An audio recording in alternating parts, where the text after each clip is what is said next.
चले जी, long term decision making.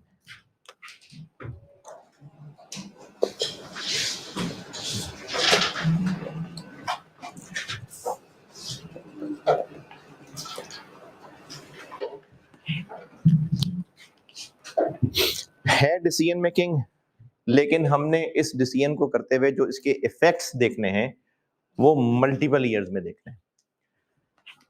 क्या क्या किस किस तरह के डिसीजंस हो सकते हैं? इन्वेस्टमेंट डिसीजंस हो सकते हैं, मेन यही है।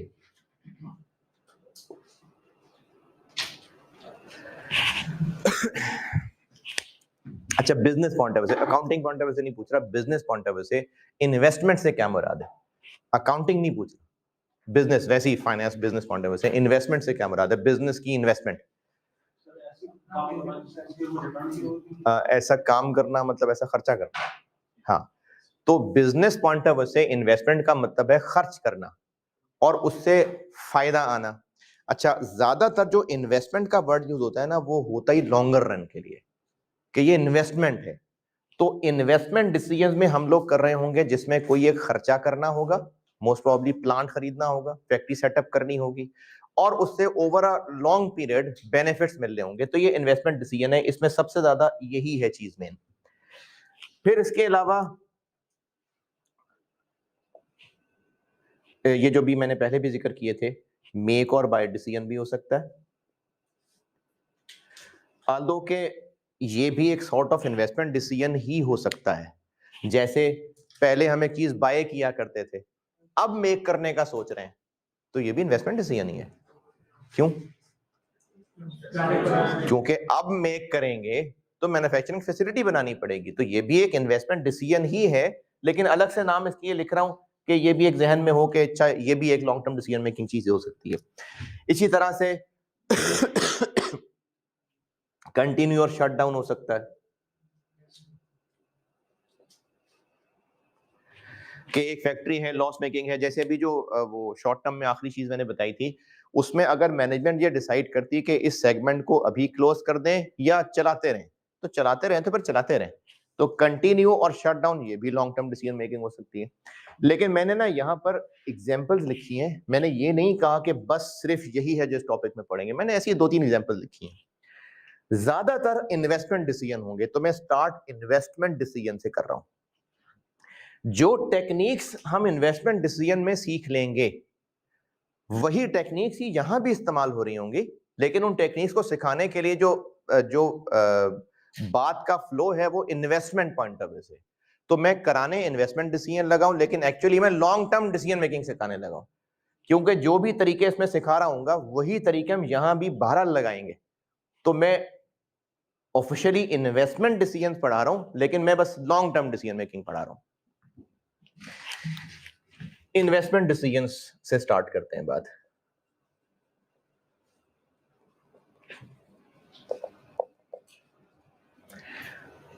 इन्वेस्टमेंट डिसीजंस यानी इन्वेस्ट करें या ना करें, इसको इन्वेस्टमेंट अप्रेजल भी कहते हैं। तो ये टॉपिक इन्वेस्टमेंट अप्रेजल के नाम से भी मशहूर है, इन्वेस्टमेंट अप्रेजल। अच्छा, शुरू में मैंने बताया था, अब चूंकि ऑफिशियली मैंने शुरू किया बीएफडी, तो दोबारा बताता हूं। मैंने ये जो बुक बनाई हुई है ना, इसमें जो चीजें सिखाई नहीं होती हैं, जैसे मैं कहूंगा कि ये मेथड है, इसका ये तरीका है, इसमें ये कैलकुलेट करते हैं, ऐसे डिसीजन करते हैं, तो ये सारी चीजें मैंने लिखी हुई हैं बुक के अंदर। लेकिन फिर भी सारा जबानी बोलता मुझे भी अजीब लगता है, तो मैं कुछ ना कुछ बोर्ड पे तस्वीरें बना ही रहा हुआ करूंगा। तो अगर वो लिखनी हो तो आपकी मर्जी है, वरना काम की सारी बातें मैंने लिखी तो हुई ही हैं बुक के अंदर। तो आपकी मर्जी है, आप ये नोट करना चाहें तो कर लिया करें, अगर नहीं तो कोई बात नहीं। बहरहाल जो जो पढ़ाया करूंगा मैं फिर बता दूंगा कि मैंने ये चीज पढ़ा दी है, तो पढ़ लें, ताकि आपको उसमें लिखे हुए के अलावा कुछ लिखना हो तो फिर वो जरूर लिखें, क्योंकि बुक तो एक खास टाइम पे बनाई थी। अपडेट तो करता ही रहता हूँ, लेकिन क्लास में खड़े होके एक बात बोलना, हो सकता है कोई नई चीज ही जहन में आ जाए, तो इसलिए कोई लिखना चाहे, जो मैं सब बोल रहा होता हूँ बोर्ड पे लिख रहा होता हूँ, तो लिख लें बेशक, लेकिन ये फिक्र नहीं करें कि क्या सारे नोट्स बनाने पड़ेंगे, नहीं, मैंने लिखी हुई चीजें बुक के अंदर।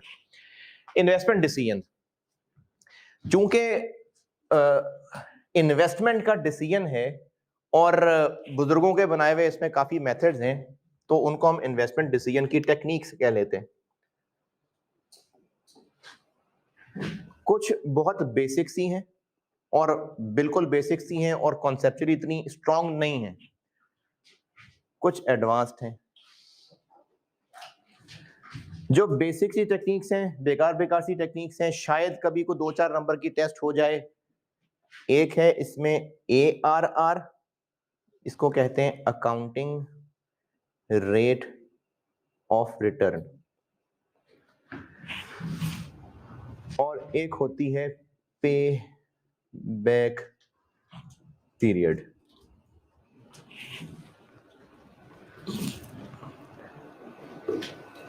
एग्जाम पॉइंट ऑफ व्यू से ये बहुत ही कम इंपॉर्टेंस है, लेकिन एक बड़े सवाल में छोटा सा पार्ट हो सकता है ये टेस्ट। और जो एडवांस टेक्निक्स हैं, इनमें मेनली 2 ही तरीके हैं। एक नेट प्रेजेंट वैल्यू है और एक इंटरनल रेट ऑफ रिटर्न है। ये 2 मेथड्स हैं, ये 2 टेक्निक्स हैं रादर।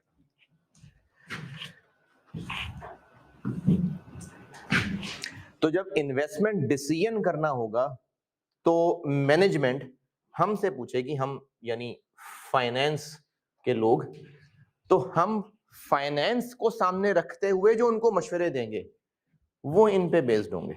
बाकी फिर सेठ साहब ने खुद अपनी इंस्टिंक्ट से फैसला करना है तो कर लें, लेकिन हमने बेस्ड ऑन फाइनेंशियल फैक्टर्स जो उनको मशवरा देना है कि इन्वेस्टमेंट करनी है कि नहीं करनी, उसके लिए कुछ बुजुर्गों की बनाई हुई टेक्निक्स हैं।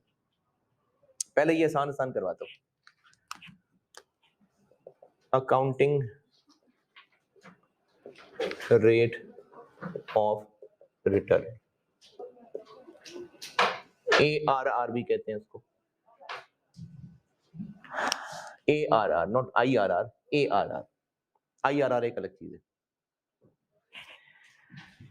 इस डिसीजन की टेक्निक को बेस किया जा रहा है अकाउंटिंग पे। अकाउंटिंग तो इसमें यह कैलकुलेट किया जाता है कि जिस अच्छा मैंने एक वर्ड बोलूंगा, जिस तरह पहले शॉर्ट टर्म डिसीजन को पढ़ाते हुए ना मैं जॉब, प्रपोजल, ये टर्म इस्तेमाल कर कि इस जॉब की वजह से, इस प्रपोजल की वजह से। ये जो इन्वेस्टमेंट डिसीजन होते हैं ना, इनके लिए नॉर्मली प्रोजेक्ट का वर्ड यूज हो रहा होता है। जैसे हमने ये डिसाइड करना है कि एक नया प्रोडक्ट लॉन्च करना है तो उसके लिए फैक्ट्री सेटअप करें कि ना करें, तो ये एक प्रोजेक्ट है, तो वर्ड प्रोजेक्ट यूज हो रहा हुआ करेगा, मैं अक्सर प्रोजेक्ट कह रहा हुआ करूंगा।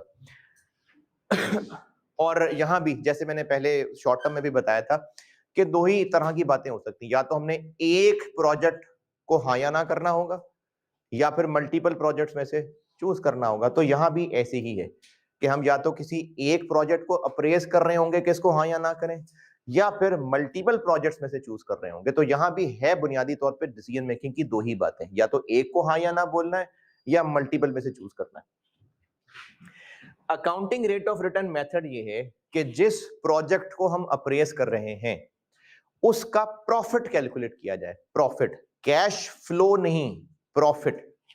और प्रॉफिट और कैश फ्लो में वैसे तो अकाउंटिंग रूल्स के फर्क होंगे, लेकिन प्रॉफिट और कैश अगर इनमें फर्क है तो फर्क क्यों है?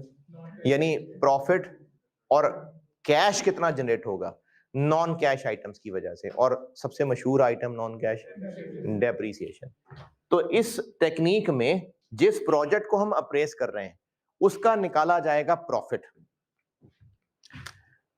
क्योंकि अच्छा, डिसीजन मेकिंग में हम जो भी चीज इस वक्त डिस्कस कर रहे होंगे, मतलब हम क्लास नहीं, वैसे डिसीजन की बात कर रहा हूं, तो उसमें जो कुछ भी इस वक्त कंसिडर हो रहा है वो सब फ्यूचर है, क्योंकि पास्ट तो हो चुका है। इस वक्त जो भी कुछ डिस्कस किया जा रहा है, इस वक्त जो भी कुछ कंसिडर किया जा रहा है, वो सब फ्यूचर है। तो जिस प्रोजेक्ट को हमने इस वक्त हाँ या ना करना है, उस प्रोजेक्ट का ARR कैलकुलेट होगा, और ARR कैलकुलेट ऐसे होगा कि इस प्रोजेक्ट में पैसे लगाएंगे कितने, और इस इन्वेस्टमेंट पे हर साल प्रॉफिट कितना कमाएंगे। प्रॉफिट से मुराद कैश नहीं है, ये प्रोजेक्ट हर साल कितना प्रॉफिट जनरेट करेगी। तो उसको अगर परसेंटेज की शक्ल में देखना हो तो प्रॉफिट डिवाइडेड बाय इन्वेस्टमेंट। तो जो एनुअल प्रॉफिट, और इसमें प्रॉफिट भी पीबीआईटी को बोला जाता है। PBIT stand for profit before interest and tax. तो जो इस प्रोजेक्ट से हमें पीबीआईटी मिलता नजर आ रहा है एनुअल, उसको इस पे डिवाइड करके जो परसेंटेज निकालेंगे वो होती है ARR, accounting rate of return.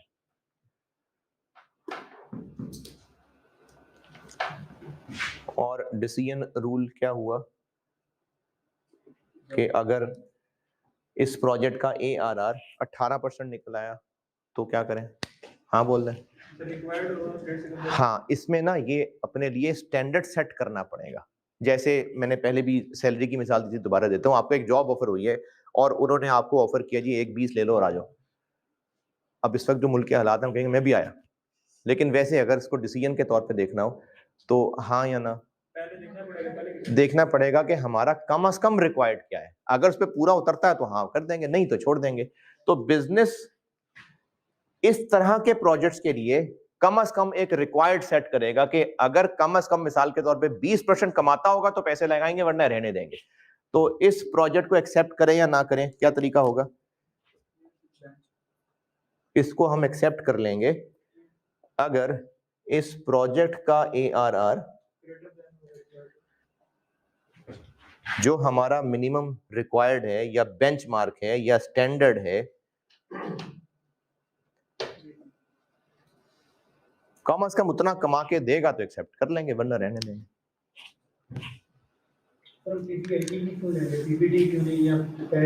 जी बताता हूँ, सवाल लिखिए।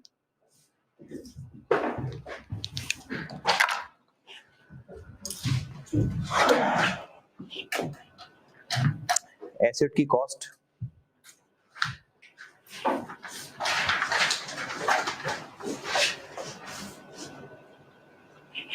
प्लांट की कॉस्ट है 250,000, 250,000 2.5 लाख रुपए। Life 5 years,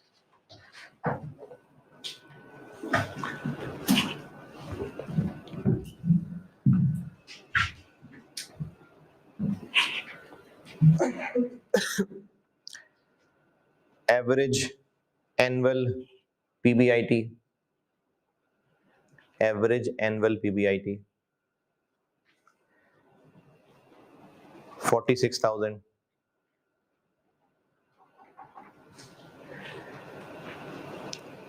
standard minimum required return 17%, 17%। बताइए एक्सेप्ट करें या ना करें, इस प्रोजेक्ट में इन्वेस्ट करें या ना करें?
हाँ जी, इस प्रोजेक्ट का ARR आ जाएगा 46,000 ओवर 250,000, कितना आ गया? 18.4%। और हमारा स्टैंडर्ड जो कम से कम रिक्वायर्ड है वो 17 है, तो ठीक है एक्सेप्ट कर लें। और लिखें सवाल।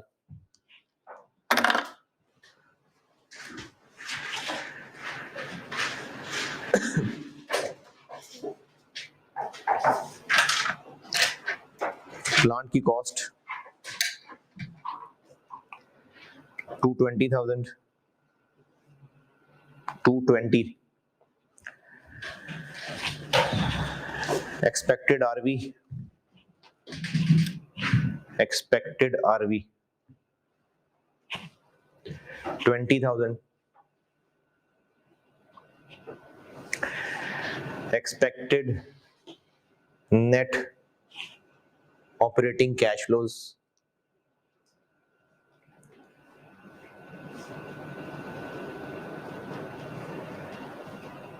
लाइफ क्या बोली मैंने?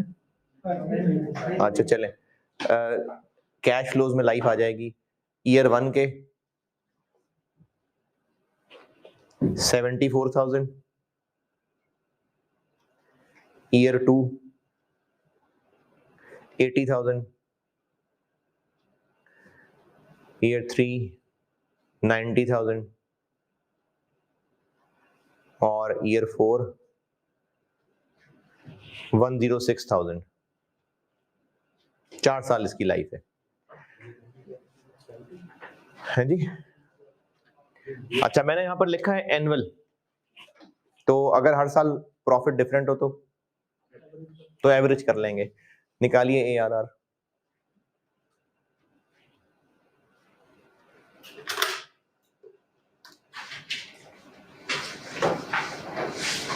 कैश फ्लो रिपीट कर रहा हूं, 1 में बताया है 74,000, 2 में 80,000, 3 90,000 और 4 106,000.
हाँ जी, मैंने तो बस कहा ARR निकाल दे.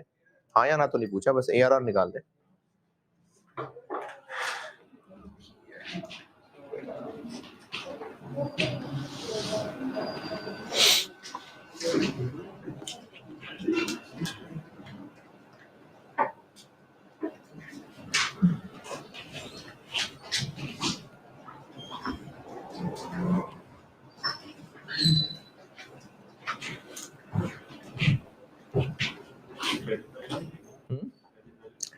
प्रेजेंट वैल्यू क्यों? प्रॉफिट बस, प्रॉफिट बस. हाँ जी, पता नहीं, देखता हूँ.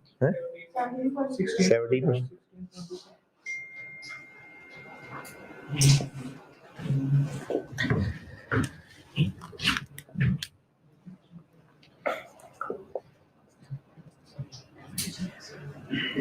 ईयर 1 का कैश फ्लो 74, 80, 90, 106,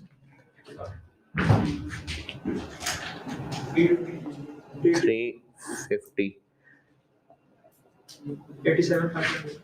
87. ये आ गया एवरेज एनुअल. लेकिन ये प्रॉफिट नहीं है, ये तो कैश फ्लो है. इसमें डेप्रिसिएशन माइनस करनी पड़ेगी. तो डेप्रिसिएशन है 220,000, कॉस्ट है 20,000, आरवी है, लाइफ 4 साल है, तो 50,000 आ गई। अब इस 50,000 को हम एवरेज एनुअल पीबीआईटी कहेंगे, सॉरी 50 माइनस करेंगे तो प्रॉफिट निकलेगा, है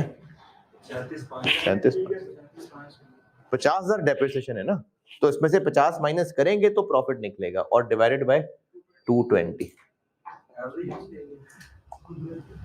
मैंने तो नहीं कहा अभी तक ऐसा जी। 17.04 अभी देता हूं उसका जवाब।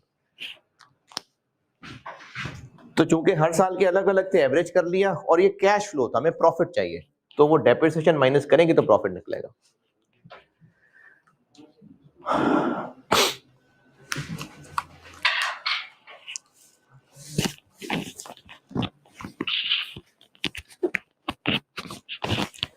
अच्छा, इसमें एक एतराज सवाल ये कि पीबीआईटी क्यों ले रहे हैं, नेट प्रॉफिट ले लें या पीबीटी ले लें। हम ना देखना ये चाह रहे हैं कि एसेट की क्या औकात है, ये हमें क्या कमा के देगा। और जब होता है ना कि कोई एसेट क्या कमा के देगा, तो वो एसेट ऑपरेटिंग प्रॉफिट कमा के देगा। इंटरेस्ट तो हमारे लोन की वजह से इंटरेस्ट होता है। अगर इसमें से मैं इंटरेस्ट भी माइनस कर लूं तो वो कोई एसेट चलाने का खर्चा तो नहीं है, वो तो पैसे नहीं थे तो लोन ले लिया, पैसे होते तो लोन ना ले लेते, तो वो एसेट को ऑपरेट करने का खर्चा नहीं है। और टैक्स इसलिए माइनस नहीं कर रहे क्योंकि वो तो बिजनेस की इनकम पे पड़ता है। हम तो कह रहे हैं एसेट क्या कमा के देगा, इसलिए पीबीआईटी लेते हैं। और एक और रीजन ये है कि ये जो एआरआर का कॉन्सेप्ट है, ये एक रेशो कहलाती है, रिटर्न ऑन कैपिटल एम्प्लॉयड, ये उस पे बेस्ड है। उसका फार्मूला होता है PBIT over capital employed. Capital employed कहते हैं बिजनेस में कितने फंड्स इन्वेस्टेड है, ओनर्स के भी और लेंडर्स के भी, दोनों के मिला के। तो आरओसी ही बिजनेस का होता है। डिनोमिनेटर में बिजनेस में क्या इन्वेस्टेड है, न्यूमरेटर में बिजनेस क्या कमा के देता है, इसी पे बेस्ड है। बिजनेस में क्या इन्वेस्टेड है, एसेट में क्या इन्वेस्टेड होगा। बिजनेस हर साल कितना पीबीआईटी कमा के देखा है, एसेट हर साल कितना पीबीआईटी कमा के, तो इसलिए ये वाली टेक्निक आरओसीई पे बेस्ड है। अच्छा, अब इसमें हाँ, तो वो जो इंटरेस्ट एक्सपेंस होगा वो उस एसेट का खर्चा है, यानी वो एसेट वो पेट्रोल की तरह खा रहा होगा, इंटरेस्ट पावर कंज्यूम कर रहा होगा, वो एसेट चलाने का खर्चा है इंटरेस्ट। पैसों का मसला है ना, पैसे ना होते, पैसे नहीं तो लोन लेना है, पैसे होते तो लोन का मसला नहीं था। तो वो एसेट नहीं कमा के देने के लिए खर्च कर रहा है। देखें, एसेट ने अगर कमा के देना है तो उसको प्रोडक्शन के लिए खर्चे चाहिए, बिजली कंज्यूम करनी है, फ्यूल कंज्यूम करना है, लोगों की तनख्वाहें देनी है, उसकी ऑपरेशन पे खर्चे होने हैं। इंटरेस्ट उसका ऑपरेटिंग खर्चा तो नहीं है, वो तो पैसे ना होने की वजह से पड़ रहा है। तो ये होता है जी एआरआर। अब इसमें ये जो नीचे इन्वेस्टमेंट लिखी हुई है, इस पे दो वैरायटियां हैं। कुछ उलमा का ख्याल है कि यहां पर इनिशियल इन्वेस्टमेंट यूज होनी चाहिए, और इस फार्मूले की इंटरप्रिटेशन ये बनेगी कि आज अगर इतना पैसा लगा दें तो हर साल इतना कमाएगा। और एक ग्रुप ये कहेगा कि आज जो पैसा लगेगा वो ओवर द पीरियड उतनी वर्थ का रह नहीं जाएगा, क्योंकि जो प्लांट है ये हर साल वियर एंड टियर डेप्रिशिएट हो रहा होगा, तो जो हमारी इन्वेस्टमेंट होगी उसकी हर साल वो वर्थ नहीं रह जाएगी। इसलिए इन्वेस्टमेंट इनिशियल नहीं यूज होनी चाहिए। तो ये दो तरह के ओपिनियन है, दोनों ठीक है। एक ओपिनियन है कि ये जो डिनोमिनेटर में इन्वेस्टमेंट है ये इनिशियल यूज होनी चाहिए। ये जो अभी सवाल किया इसमें कुछ है एतराज? एक ओपिनियन है कि इन्वेस्टमेंट इनिशियल यूज होनी चाहिए।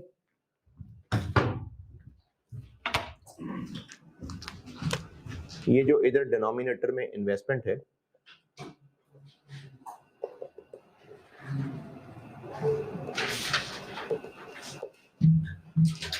ये इनिशियल इन्वेस्टमेंट भी यूज हो सकती है और एवरेज इन्वेस्टमेंट भी यूज हो सकती है।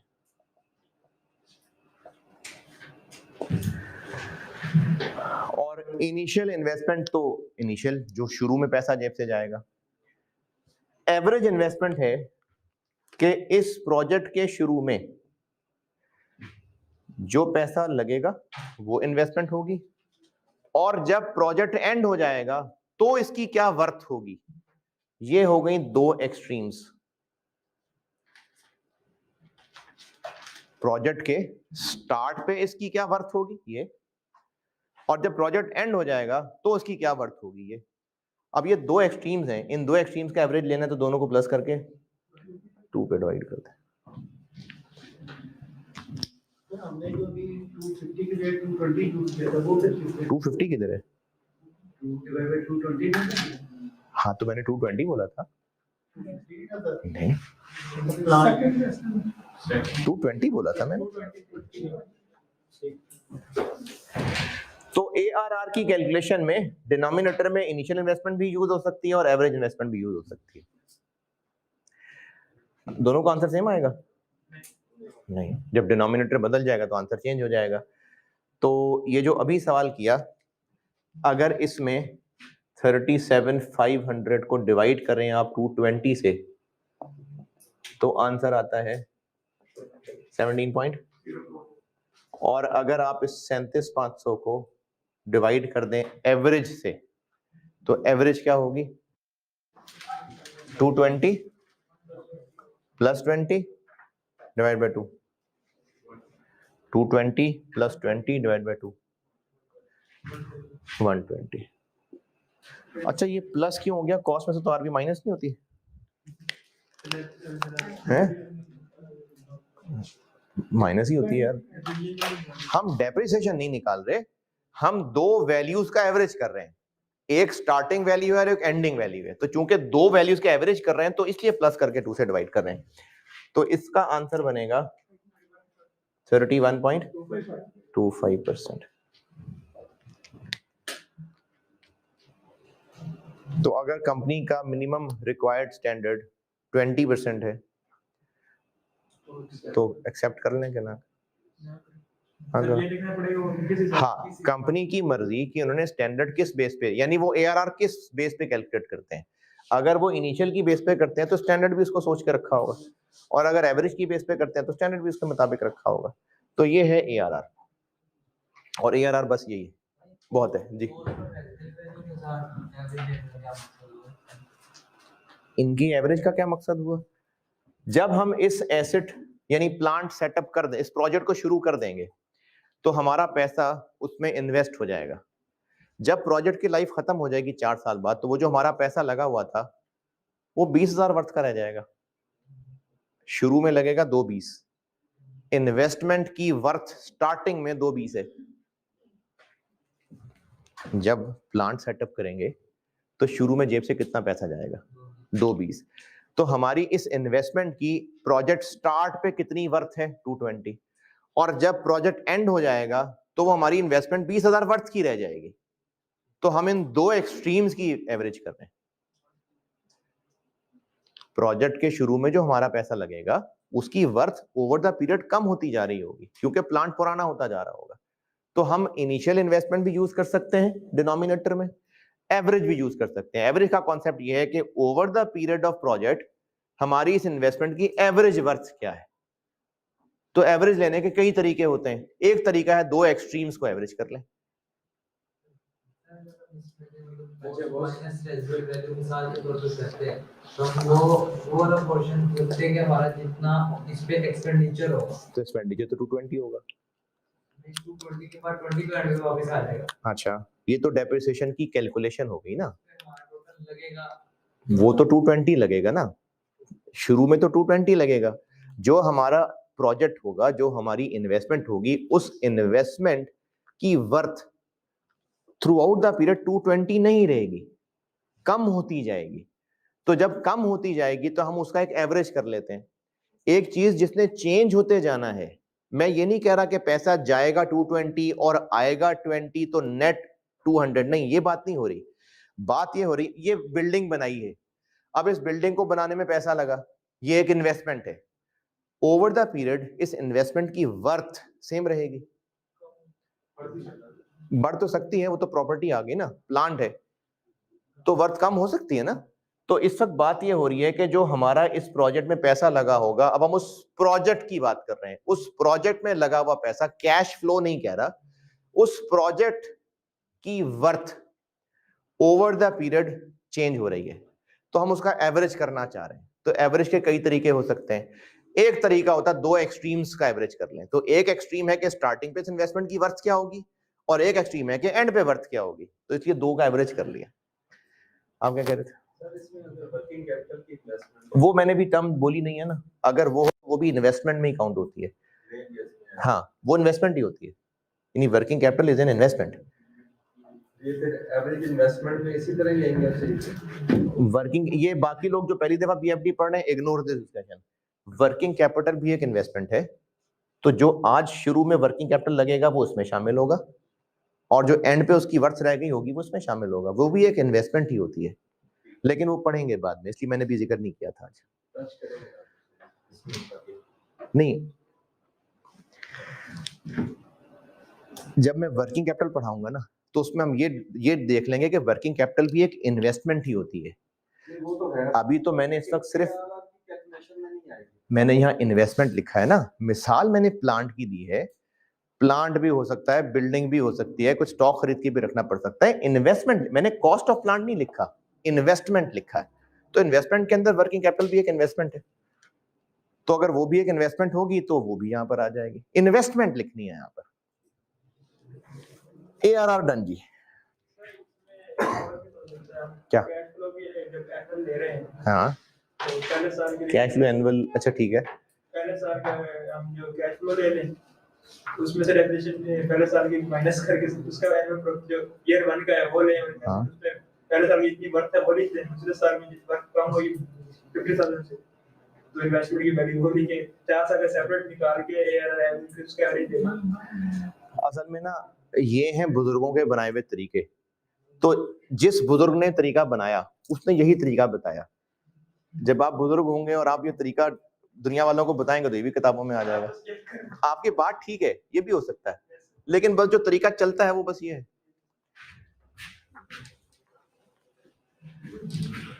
दूसरी टेक्निक भी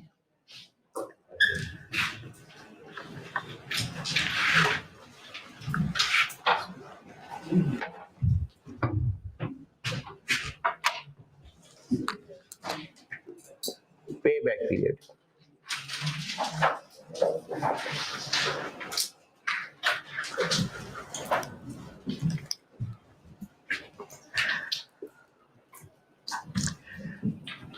इस टेक्निक में इन्वेस्टर इस प्रोजेक्ट की प्रॉफिटेबिलिटी नहीं देखेगा, ये देखेगा कि मेरा पैसा कब वापस रिकवर हो जाएगा। यानी जो इस प्रोजेक्ट में पैसा लगेगा, प्रोजेक्ट वो पैसा वापस कब कर देगा, उसके बाद जितना कमाएगा वो सब एक्स्ट्रा ही है। तो पे बैक पीरियड में सिर्फ इस बेस पे डिसीजन किया जाता है कि प्रोजेक्ट पैसा कब वापस कर देगा। यानी प्रोजेक्ट में शुरू में अगर लाख लगेगा तो वो कितने अरसे में लाख वापस कर देगा, मतलब कमा के। उसके बाद जितना कमाएगा वो सब एक्स्ट्रा ही है। तो पे बैक पीरियड, एक बात तो ये कि ये method based on cash flows है।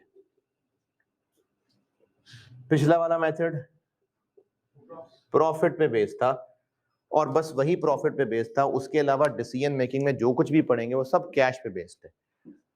तो ये वाला मेथड कैश फ्लोज पे बेस्ड है। पैसा जल्दी वापस आ जाए अच्छा, या देर में वापस आए तो अच्छा है। तो इसमें डिसीजन रूल ये बना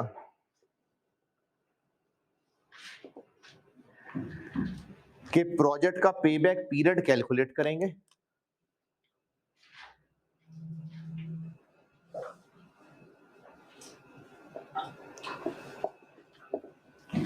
अच्छा प्रोजेक्ट का पेबैक पीरियड कैलकुलेट किया, 4.5 साल आ गया, तो फिर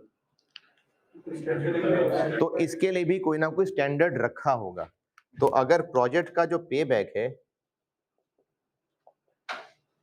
वो हमारे मिनिमम रिक्वायर्ड से ज्यादा कम हो तो अच्छा है, तो अगर हमारे मिनिमम रिक्वायर्ड से कम है या बराबर भी चलेगा,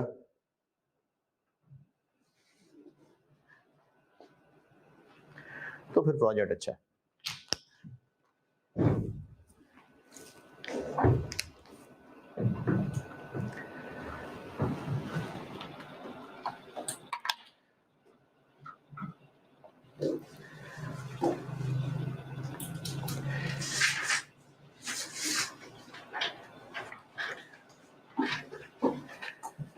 पे बैक का फार्मूला तो ऐसा सच कोई खास बनाने की जरूरत नहीं है। पे बैक का फार्मूला नहीं, पे बैक का कॉन्सेप्ट ही काफी है कि पे बैक पीरियड वो पीरियड होगा जब प्रोजेक्ट इतना कैश कमा देगा कि इनिशियल इन्वेस्टमेंट रिकवर हो जाएगी। अब वो कैलकुलेट करना कैसे है, ये मैं आपको 2-3 सवालों से सिखा देता हूं।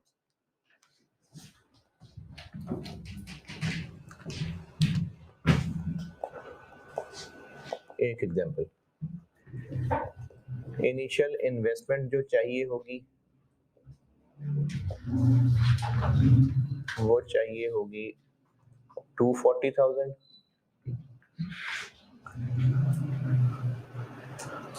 और जो इस प्रोजेक्ट की लाइफ है वो 7 साल है और ये प्रोजेक्ट हर साल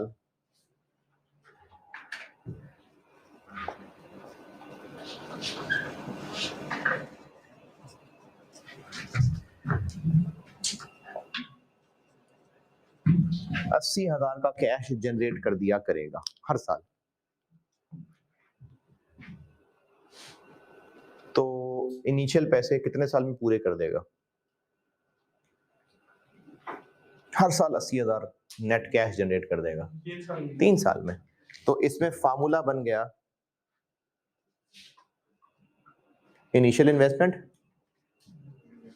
divided by net annual cash flow.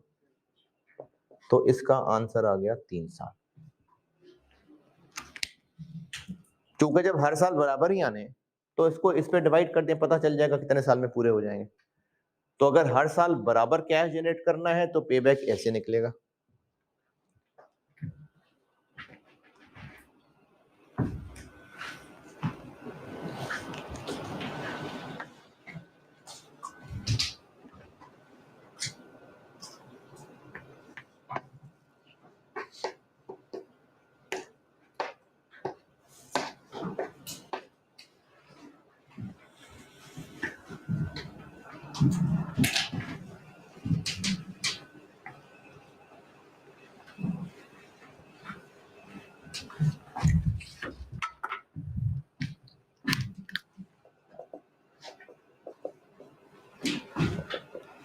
Initial investment जो चाहिए होगी वो चाहिए होगी 180,000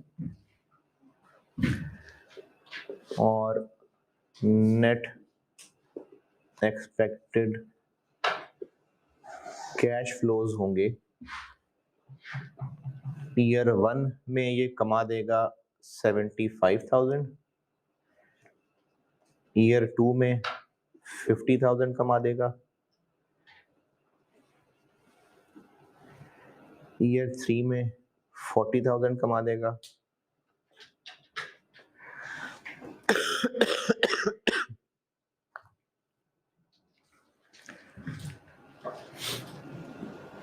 ईयर 4 में 15,000 कमा देगा,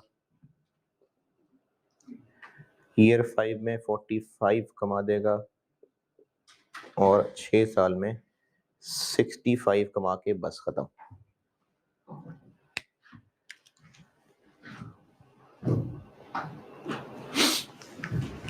तो इस प्रोजेक्ट का पे बैक क्या होगा?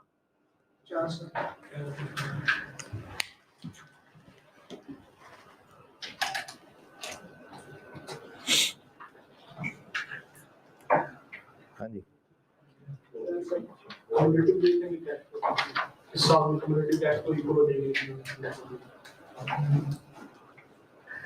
पे बैक का कॉन्सेप्ट है कि जब इनिशियल इन्वेस्टमेंट रिकवर हो गई तो बस उतना टाइम पे बैक है। तो 180 जब ये पूरे कर देगा, और वो यहां से हिसाब लगा के देख ले, 180 यहां पूरे हो रहे हैं तो 4 साल पे बैक। अच्छा, अब उसको जबानी ही सोच के बता दें तो ये कोई अच्छी बात नहीं लग रही।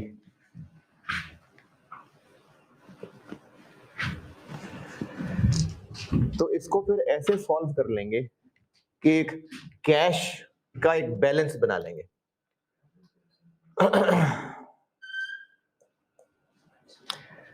इसको बैलेंस भी कह सकते हैं, और इसके लिए नॉर्मली किताबों में क्यूम्युलेटिव कैश फ्लो का वर्ड यूज होता है।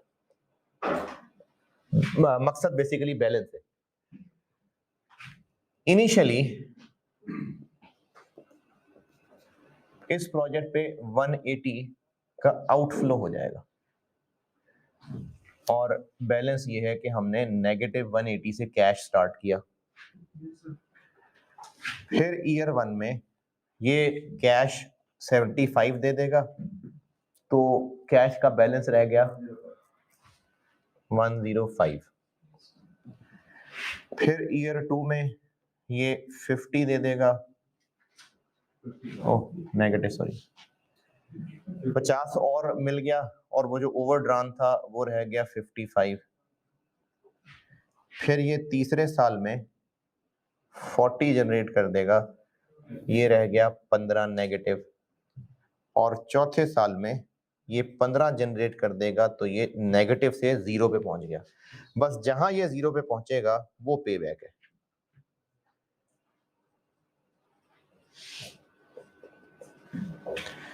इसके बाद वाली लाइनें इखलाकन कैलकुलेट करनी तो कर ली, जरूरत नहीं है इनकी।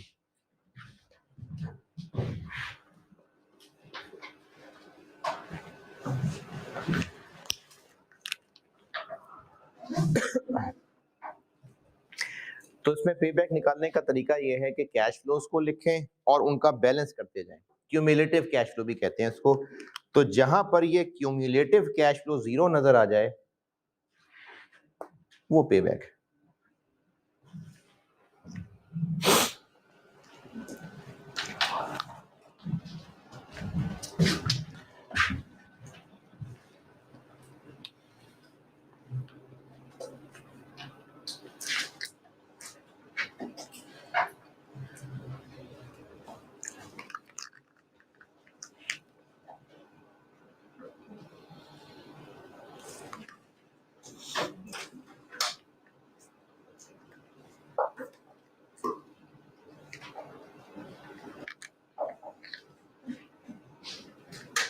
ऐसा भी हो सकता है कि एग्जैक्ट 0 ना हो, हिसाब में गलत हो।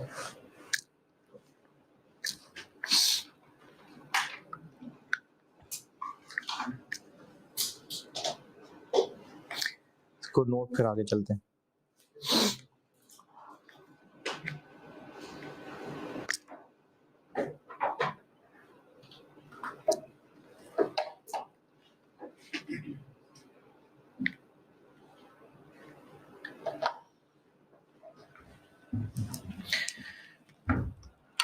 चले जी, इशा पढ़ लें, 15 मिनट बाद मिलते हैं।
ये मैंने कैश फ्लोज थोड़े से बदले।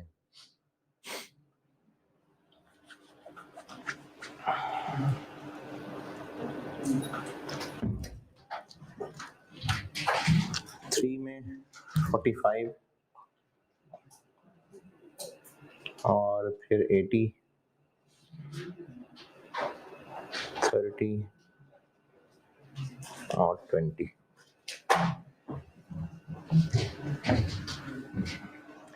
10, 70, 100 और 120। अब इसमें और पिछले साल में क्या फर्क आ गया कि इसमें जीरो नजर नहीं आ रहा। वैसे तो बहुत सारे जीरो नजर आ रहे हैं, लेकिन बैलेंस जीरो नहीं हो रहा, निल नहीं हो रहा। जिस साल में ये निल हो रहा था वो पे बैक है। अब बैलेंस में निल नजर नहीं आ रहा। अब इसके हैं दो हल। दो हल नहीं है, दो सिचुएशंस हैं, तो फिर हर सिचुएशन में अकॉर्डिंगली एक हल है। एक हल ये है कि ये प्रोजेक्ट जो कैश फ्लो जनरेट करके दे रहा है वो ईयर एंड पे जनरेट कर रहा है। यानी हो सकता है हमने ये किसी को ऑपरेट करने के लिए आउटसोर्स करके दिया हो और कहा हो कि जो साल के एंड पे बचाना वो हमें दे देना अपने पैसे काट के। तो हो सकता है ये कैश फ्लो ईयर एंड पे जनरेट हो। अगर तो ये कैश फ्लो ईयर एंड पे जनरेट होता है तो फिर पे बैक क्या होगा? ये बात दोबारा सुनिए। ये जो प्रोजेक्ट कैश फ्लो जनरेट कर रहा है, मैंने कहा अगर ये एंड पे जनरेट करता है, जैसे ईयर 1 के सामने जो 75 लिखा हुआ है, ईयर 1 एंड होगा तो 75 मिलेगा, ईयर 2 एंड होगा आखिरी दिन जाके 50 मिलेगा, ईयर 3 एंड होगा तो आखिरी दिन जाके 45 मिलेगा। अब इस सूरत में हमारी इन्वेस्टमेंट कब रिकवर हो रही है? 4 में, क्योंकि 3 तक पूरी रिकवरी नहीं हुई थी। 4 एंड होगा, 80 मिलेगा तो वो एकदम से सारी रिकवरी हो जाएगी। तो अगर तो कैश फ्लो अराइज होता है एट एंड ऑफ ईयर,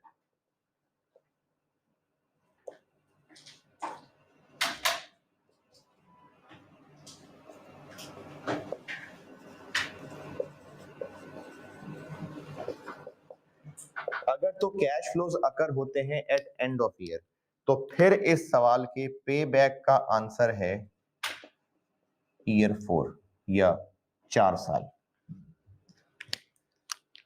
क्योंकि चौथे साल के एंड पे 80 आना है तो पैसे की रिकवरी पूरी होनी है। तो इसमें रूल क्या बना, इसमें क्या याद रखें? जैसे ही पॉजिटिव होगा, जिस साल पॉजिटिव होगा वो साल पे बैक है। कैश फ्लो आ ही एंड पे रहा है ना, तो जैसे ही चौथा साल खत्म होगा 80,000 मिलेगा और वो 80 मिलते ही हमारा पैसा रिकवर हो जाएगा। तो इस सूरत में पे बैक के लिए रूल ये याद रख लेते हैं कि वो ईयर इन विच बैलेंस या cumulative cash flow becomes positive.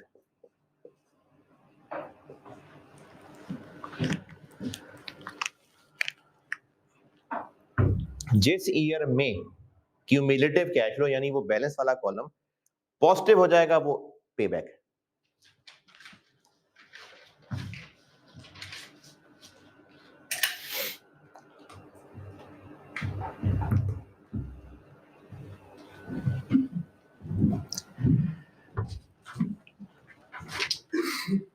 लेकिन अगर प्रोजेक्ट सारा साल रोजाना कैश कमा के देता रहेगा, जैसे नॉर्मली होगा भी कि सेल्स तो पूरा साल होती रहेंगी, हर रोज सेल्स होंगी, हर रोज कैश फ्लो आएगा, तो अगर तो कैश फ्लोज अकर हो रहे हैं थ्रू आउट द ईयर,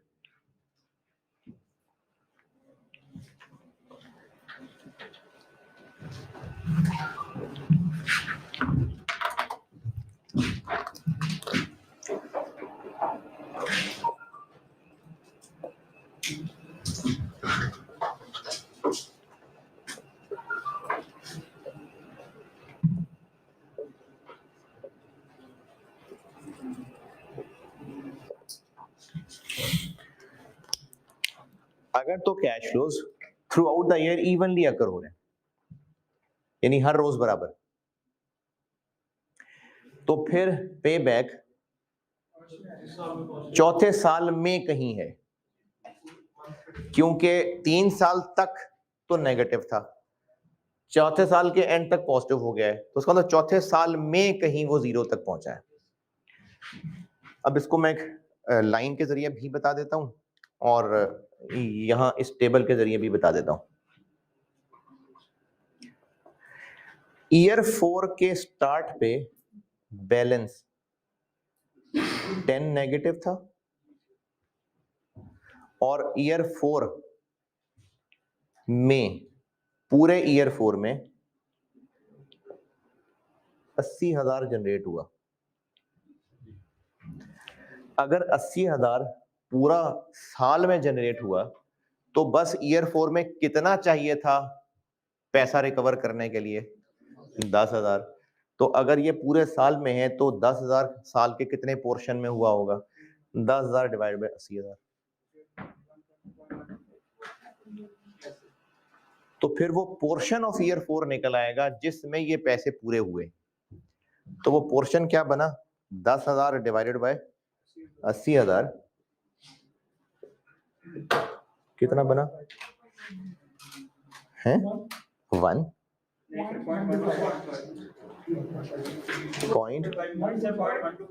0.125। यानी चौथे साल का इतना फ्रैक्शन गुजरेगा तो पैसे पूरे हो जाएंगे। तो पे बैक क्या हुआ? 3 साल और साथ ये प्लस। जहां तक ईयर नेगेटिव थे वो तो है ही हैं, चौथे साल में ये पूरा हुआ है, तो चौथे साल का उतना फ्रैक्शन जितने पैसे चाहिए थे 0 करने के लिए और जितने पूरे साल में, तो फ्रैक्शन है इसका कि 80 का 10 कितनावां हिस्सा है। तो पे बैक इस सवाल का आंसर बन गया जब आखिरी बार नेगेटिव देखा गया था और साथ ये। और अगर मजीद गहराई में उतरना है तो इस 0.125 को अगर 12 से मल्टीप्लाई कर दें, 0.125 को 12 से मल्टीप्लाई करेंगे तो 1.5 महीना आ जाएगा। तो फिर पे बैक होगा 3 साल और 1.5 महीना। लेकिन ये काफी है, 3.125 ईयर्स बहुत है। तो इसमें मैंने 3 सवाल आपको बताए। अगर हर साल project same cash flow generate करेगा तो investment divided by annual cash flow. अगर कैश फ्लोज जनरेट कर रहा है और बैलेंस वाले कॉलम में नील नजर आ गया तो जेसीआर में नील नजर आ रहा है। और तीसरा, अगर क्यूमुलेटिव में नील नजर नहीं आ रहा तो फिर ये 2 बातें, या तो कैश फ्लोज ईयर एंड पे अकर होते होंगे तो फिर वो पे बैक है जिसमें पॉजिटिव हुआ, और अगर पूरे साल में रोजाना कैश फ्लो जनरेट हो रहा है तो फिर जहां पर पॉजिटिव हुआ है उसकी कोई फ्रैक्शन है, और उस फ्रैक्शन के लिए क्या न्यूमरेटर क्या डिनोमिनेटर? आखिरी नेगेटिव डिवाइडेड बाय अगले साल का कैश फ्लो।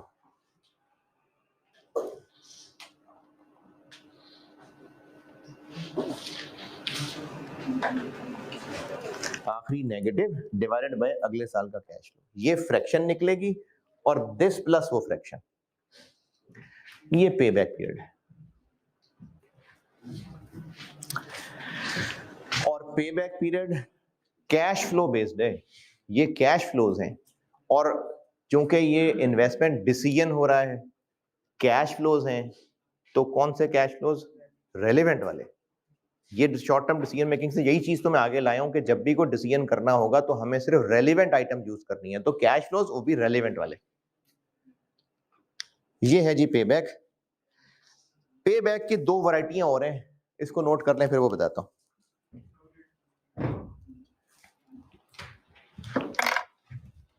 अच्छा, पे बैक अगर सवाल में आ जाए, जो कि आया हुआ है, तो बाय डिफॉल्ट, यानी अगर खामोशी है तो ओनली फॉर पे बैक बाय डिफॉल्ट ये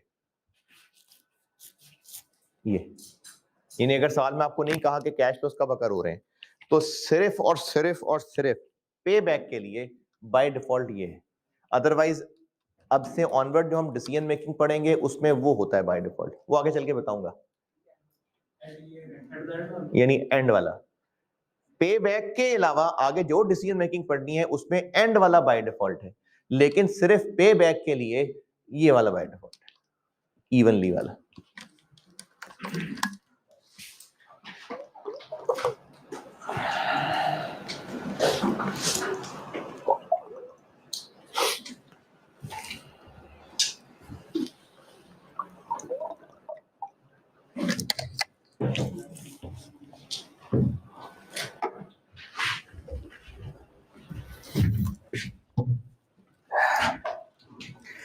जी नोटेड।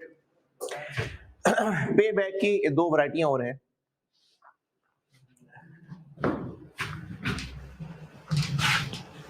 क्योंकि है तो ये बेकार सा मेथड, क्या खराबी है इसमें? क्यों बेकार सा मेथड है? आसान सा तो है? इन्फ्लेशन का मसला नहीं है। एक तो बड़ा मसला ये है कि इन कैश फ्लोज का हम टाइम फैक्टर तो देख ही नहीं रहे। यानी 180 पूरा होना चाहिए भाई, आज का 180 और 4 साल में पूरे होने वाले 180 में फर्क है। तो एक तो इसमें सबसे बड़ा मसला ये है कि time value of money ignore हो रही है।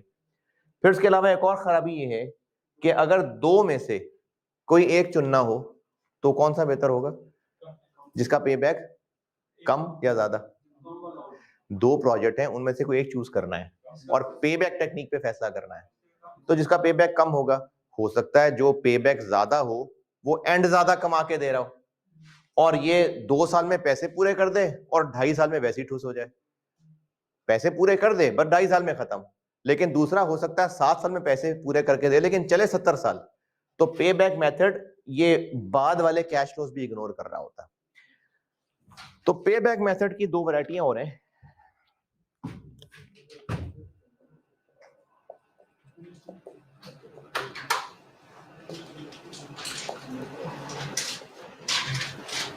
एक वैरायटी इसकी कहलाती है discounted pay back.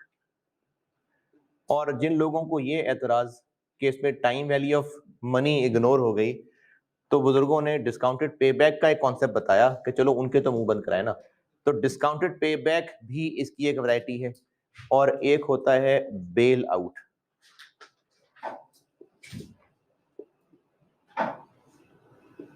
Bail out पे बैक।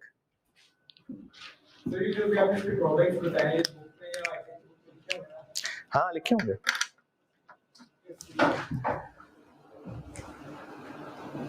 लेकिन ये चूंकि अभी शुरू मैंने आज बीएफडी किया है, ये लीस्ट इंपॉर्टेंट तरीन, मतलब लीस्ट भी तरीन भी ये पोर्शन है बीएफडी का, इसको इतनी इंपॉर्टेंस नहीं है। भी तो और बहुत कुछ है आगे, तो भी शुरू किया है तो चलो इन छोटे मोटों को भी लिफ्ट करा दी है। अच्छा नहीं तो नहीं सेट हुई टोन। डिस्काउंटेड पे बैक बताता हूँ जी।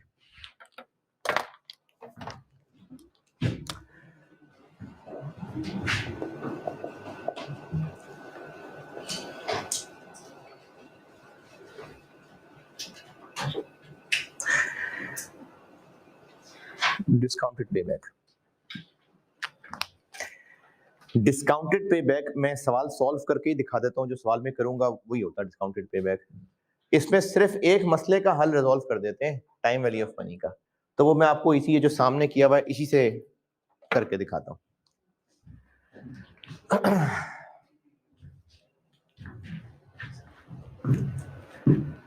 तो डिस्काउंटेड पे बैक के लिए सवाल लिखें, same data as in previous question.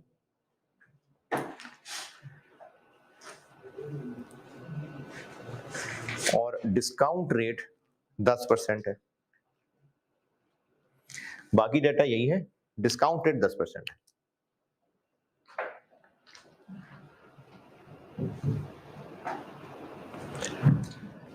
Discounted payback निकालते हैं।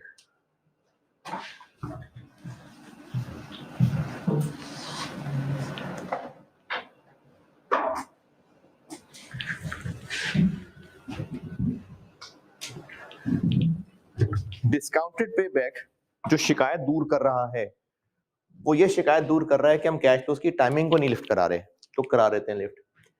जो प्रोजेक्ट के कैश फ्लोज हैं उनकी प्रेजेंट वैल्यूज निकाल लेते हैं। इनको कह देंगे discounted cash flows.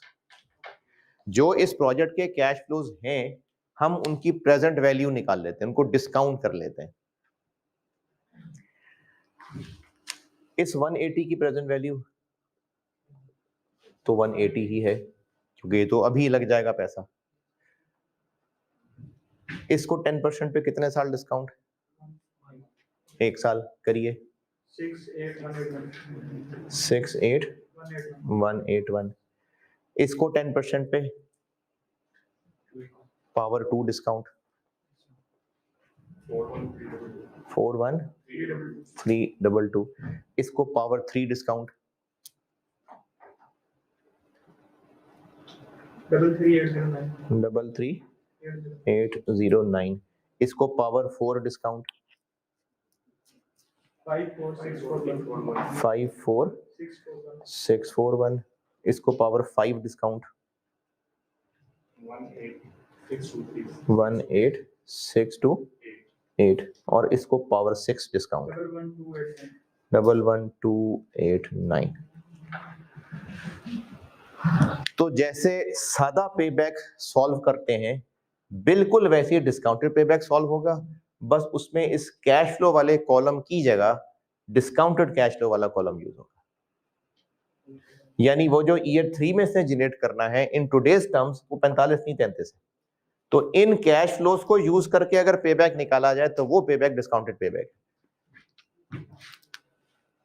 Cumulative discounted cash flows, यानी इनका क्यूमुलेटिव। तो 180 नेगेटिव,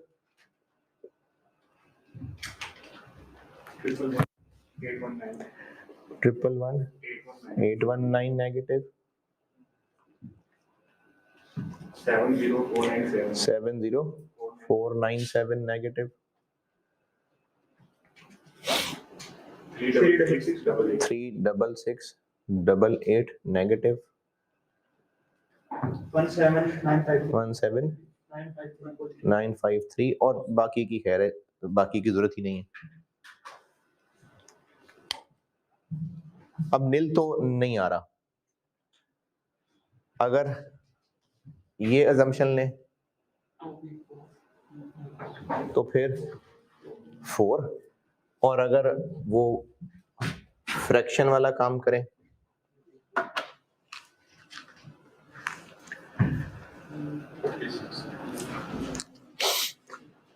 अगर फ्रैक्शन वाला काम करें तो किसको किससे डिवाइड करूं? इसको डिवाइडेड बाय ये।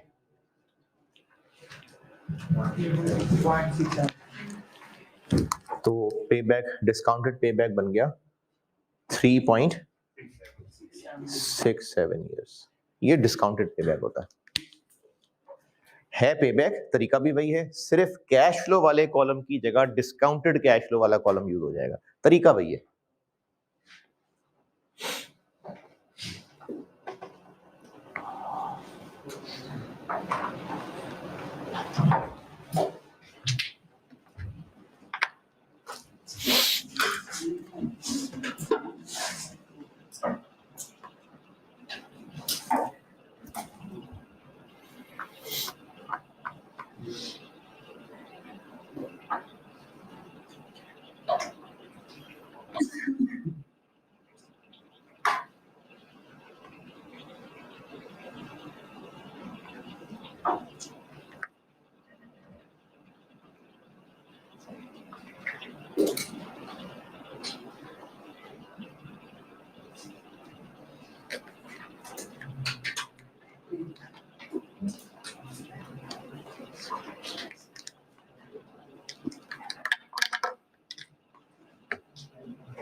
Last variety bail out payback.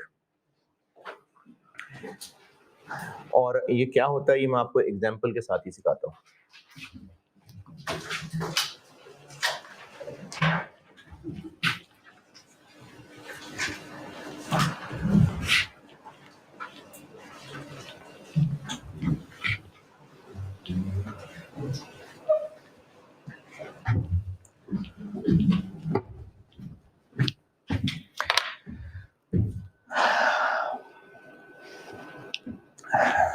Bail out payback के लिए एक एग्जांपल कराता हूं और उसी से सिखा देता हूं।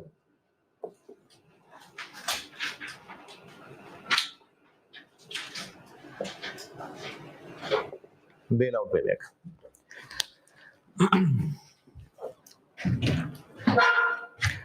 अच्छा एग्जांपल मैंने बुक में रखी अपने, लेकिन बुक तो भी आप नहीं पहुंची तो लिखे ज़बानी बताता हूं। इनिशियल इन्वेस्टमेंट, सवाल लिखिए। Initial investment 120,000,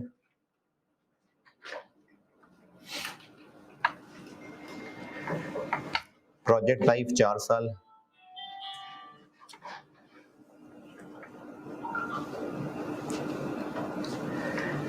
net operating cash flows, net operating cash flows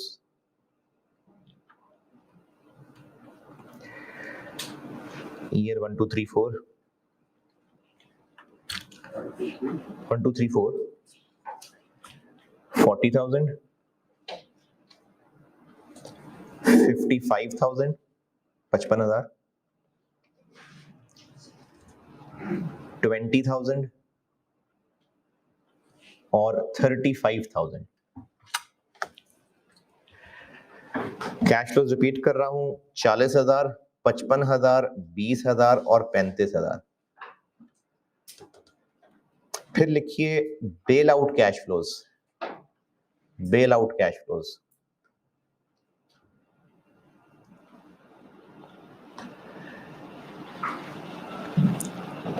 60,000 at end of year 1, 60,000, 40,000 at end of year 2,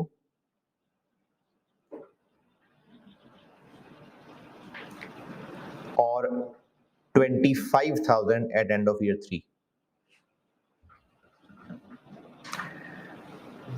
पहले साल के एंड पे 60,000 है, दूसरे साल के एंड पे 40,000 है और तीसरे साल के एंड पे 25,000 है। मुझसे रिक्वायर्ड है बेल आउट पेबैक है। चौथे साल में कुछ नहीं, 0। पहले तो जैसे सादा पेबैक करते हैं वैसे ही करेंगे कैलकुलेशन। इनिशियली 1 क्या बोला 120 120, ईयर 1 में 40, ईयर 2 में 55, ईयर 3 में 20,000 और ईयर 4 में 35,000।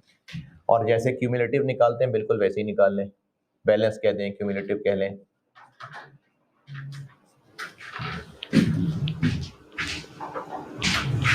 $120, 80, 25, 5,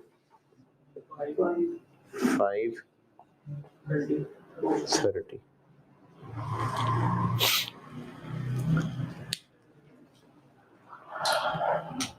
सादा पेबैक कितना है अगर ईयर एंड पे कैश आता है तो ईयर 4, और अगर हर रोज आ रहा है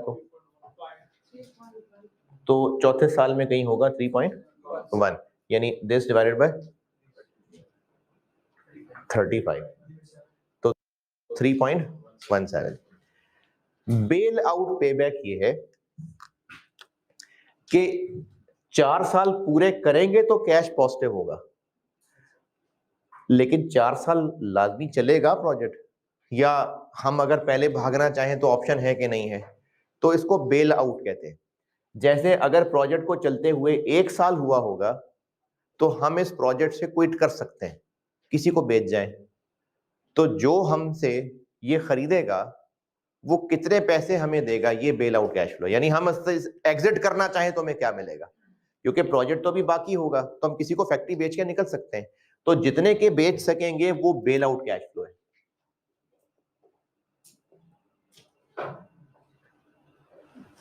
यानी अगर हम प्रोजेक्ट से बाहर निकलना चाहें तो, जान छुड़ाना चाहें तो ईयर 1 एंड पे अगर जान छुड़ाना चाहें तो 60 मिलेगा, ईयर 2 के एंड पे बाहर निकलना चाहें तो 40 लगेगा, और ईयर 3 के एंड पे निकलना चाहें तो कितना 25, और ईयर 4 के एंड पे बाहर निकलना चाहें तो वो निकल जाएंगे बाहर, कोई मसला नहीं, तो वैसे ही बाहर हो जाएंगे। लेकिन इनमें और वो नीले वाले कैश फ्लोज में एक फर्क ये है कि अगर हम प्रोजेक्ट खुद पूरा करेंगे तो पहले साल हमें प्रोजेक्ट इतने कमा के देगा, दूसरे साल इतने कमा के देगा, यानी हमें इससे 40 भी रिसीव होगा, 55 भी रिसीव होगा, 20 भी रिसीव होगा, 35 भी रिसीव होगा। प्रोजेक्ट चलता जा रहा है, हम खुद कर रहे हैं, तो सारा कैश हम ही कमा रहे हैं, ये भी कमाएंगे, ये भी कमाएंगे। लेकिन यहां पर भी नहीं है, ही है। 60 कमाएंगे तो बस फिर 60 ही कमाएंगे, यानी बेच के निकल जाएंगे, फिर 40 नहीं आना। ये 40 नहीं आना, वो 40 आना। नहीं, नीले वाले तो हैं, मैं अब काले वाले कैश फ्लोज की बात कर रहा हूं। देखिए, अगर हम प्रोजेक्ट खुद पूरा करते हैं तो प्रोजेक्ट ईयर 1 में इतना कैश जनरेट कर देगा, ईयर 2 में इतना जनरेट कर देगा, तो 40 भी हमें ही मिला होगा, 55 भी हमें ही मिला होगा। लेकिन अगर हम इसको बीच में छोड़ के जाना चाहें तो ईयर 1 पे 40 प्रोजेक्ट से कमाएंगे और 60 का बेच के निकल जाएंगे। लेकिन अगर ईयर 1 में ना बेचें तो 60 गया, फिर 60 नहीं मिलना। अगर ईयर 2 पूरा करते हैं तो 55 तो लेंगे और प्रोजेक्ट 40 का बेच देंगे। अच्छा, ये 40 भी मिलेगा और वो 60 भी मिलेगा? नहीं, वो 60 छोड़ आए होंगे, फिर हम 40 पे प्रोजेक्ट बेच के निकल जाएंगे। और अगर ये भी छोड़ दें, तीसरा साल भी गुजार लें, तो फिर प्रोजेक्ट तो ये कमा ही देगा, और फिर हम इस प्रोजेक्ट को 25 का बेच के निकल सकते हैं। और 25 का बेचेंगे तो 40 भी मिल गया होगा, 60 भी मिल गया होगा। नहीं, इनमें से कोई एक ही आउट है। पहले तो ये तीनों काले कैश फ्लोज वाली बात देखिए, समझ आई कि नहीं?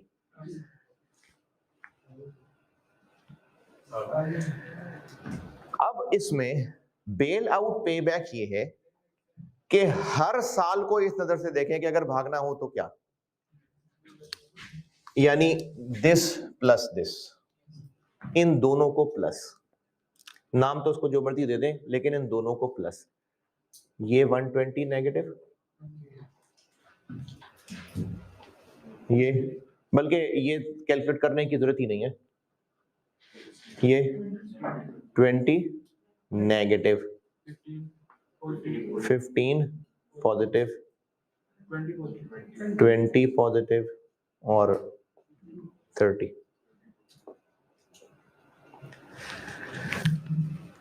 ये जो नीले वाले कैश फ्लोज है ना, ये कंटिन्यूटी है और ये सारे मिल रहे हैं। लेकिन ये जो ब्लैक वाले और जो रेड वाले हैं, अगर ईयर 1 पे क्विट करने का सोचा तो हम इतने नेगेटिव में होंगे, नहीं क्विट करना।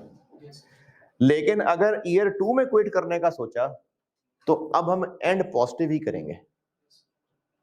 देखें, अगर हम प्रोजेक्ट खुद पूरा कंटिन्यू करते तो प्रोजेक्ट चलाने से पैसा चौथे साल में जाके पूरा होना था, जबकि अगर हम प्रोजेक्ट के साथ भागना भी कंसिडर करें तो ईयर 2 में हम निकल सकते हैं। ईयर 1 में नहीं फायदा निकलने का, क्योंकि ईयर 1 में हमें 80 तो भी प्रोजेक्ट में लगा पड़ा है और 60 मिल रहा है, तो नहीं, हमें फायदा नहीं है, हम 20 नेगेटिव में होंगे। लेकिन ईयर 2 में हम एग्जिट कर सकते हैं, क्योंकि प्रोजेक्ट से हम इतना कमा चुके होंगे कि बाकी डिफरेंस 25 नेगेटिव रह गया होगा और प्रोजेक्ट को 40 का बेच के हम रिलीज कर देंगे इसको। तो बेल आउट पे back is 2 years। Bail out पे बैक समझ आई बात? नहीं, अगर हम सिर्फ प्रोजेक्ट का कैश फ्लो पे बैक देखेंगे तो वो प्रोजेक्ट कंटिन्यू करने में ही निकलेगा कि प्रोजेक्ट पूरा करें तो कितने साल में पैसा पूरा होगा, तो ये हमें चौथे साल में पैसा पूरा करके देगा। लेकिन अगर हम हर साल एग्जिट करने को भी सामने रखें, यानी बेल आउट कैश फ्लोस को भी सामने रखें, तो फिर हमारे लिए ईयर 2 में एग्जिट करना पॉजिटिव रिजल्ट दे जाएगा। तो बेल आउट पे बैक इज ईयर 2। तो इसका रूल ये हुआ कि जिसमें इन दोनों का सम पॉजिटिव आ गया वो बेल आउट पे बैक।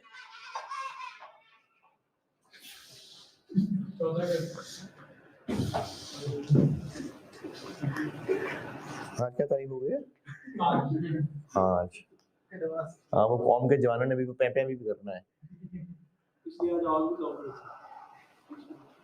तो बेल आउट पे बैक का रूल क्या हुआ कि क्यूमुलेटिव कैश फ्लो जैसे नॉर्मल सवाल करते हैं और बेल आउट कैश फ्लो, इन दोनों का सम जहां पॉजिटिव हो गया वो बेल आउट पे बैक पीरियड। जी नहीं, पे बैक में तो बेहतरी रुपए में तो है ही नहीं ना, पे बैक में तो हम देख ही टाइम रहे हैं। हाँ, पे बैक तो है ही यही कि पैसा पूरा कब हो जाएगा, बेहतरी की तरफ तो जा ही नहीं, मतलब रुपए तो देख ही नहीं रहे कि ज्यादा किसमें मिल रहे हैं। पे बैक पीरियड तो है ही सिर्फ पीरियड के टर्म में कि कितनी जल्दी पैसा रिकवर हो जाएगा। तो इसमें बेल आउट पे बैक पीरियड 2 साल है, यानी 2 साल में हम अगर एग्जिट कर जाएं तो अपना पैसा पूरा कर लेंगे। अच्छा, इसमें ईयर 2 पे बैक हो, बेल आउट पे बैक होगा या 1 पॉइंट समथिंग? ये तो हम दूसरे साल के एंड पे एग्जिट करेंगे ना, यानी इसने तो एंड पे ही आना है, तो 2 1 पॉइंट समथिंग नहीं 2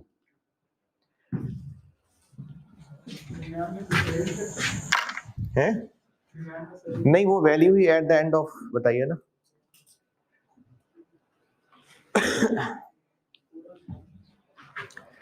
चलिए, बेसिक टेक्निक्स बस ये डन काफी हैं। कल इंशाल्लाह मैं ये एडवांस टेक्निक्स पे आता हूँ। ठीक है जी, अल्लाह हाफिज।